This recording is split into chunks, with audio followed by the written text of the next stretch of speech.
Kanhangad Kerala bank അലാംപള്ളി ശാഖയ്ക്ക് മുന്നിൽ ധർണ സംഘടിപ്പിച്ചു. DCC president PK Faisal ഉദ്ഘാടനം ചെയ്തു.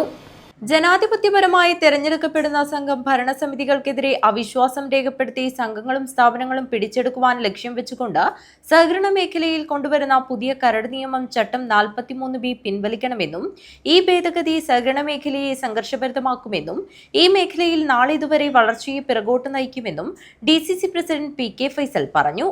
സഹകരണ മേഖലയോട് സർക്കാരും കേരള ബാങ്കും കാണിക്കുന്ന അവഗണനയ്ക്കെതിരെ സഹകരണ ജനാധിപത്യ വേദി ഹോസ്ദുർഗ് താലൂക്ക് കമ്മിറ്റിയുടെ നേതൃത്വത്തിൽ കാഞ്ഞങ്ങാട് കേരള ബാങ്ക് അലാംപള്ളി ശാഖയ്ക്ക് മുന്നിൽ നടത്തിയ ധർണ ഉദ്ഘാടനം ചെയ്ത് സംസാരിക്കുകയായിരുന്നു അദ്ദേഹം.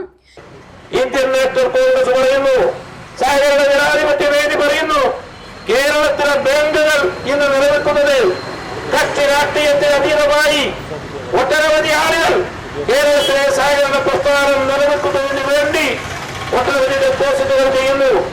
ആ ഡെപ്പോസിറ്റിന്റെ പിൻബലത്തിലാണ് കേരളത്തിലെ സഹകരണ പ്രസ്ഥാനം ഇന്ന് രാജ്യത്ത് തന്നെ മാതൃക എന്നോളം വളർന്ന് പന്തലിച്ചിട്ടുള്ളത്.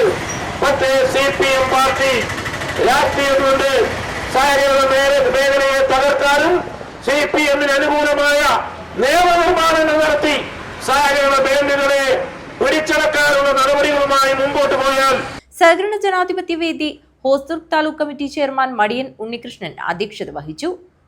DCC ഭാരവാഹികളായ advocate KK Rajendran, VR Vidyasagar, KV Sudhakaran, Mamuni Vijayan, Geetha Krishnan, advocate PV Suresh, Dhanya Suresh, CMP secretariat അംഗം V Kamaran, Kerala cooperative employees front സംസ്ഥാന secretary K Sasi, Kerala cooperative employees pensioners association ജില്ലാ secretary Dineshan Moolakkandam, Hamsa Puthiyakotta, C Ravi, KP Balakrishnan എന്നിവർ സംസാരിച്ചു. News bureau, Kanhangad.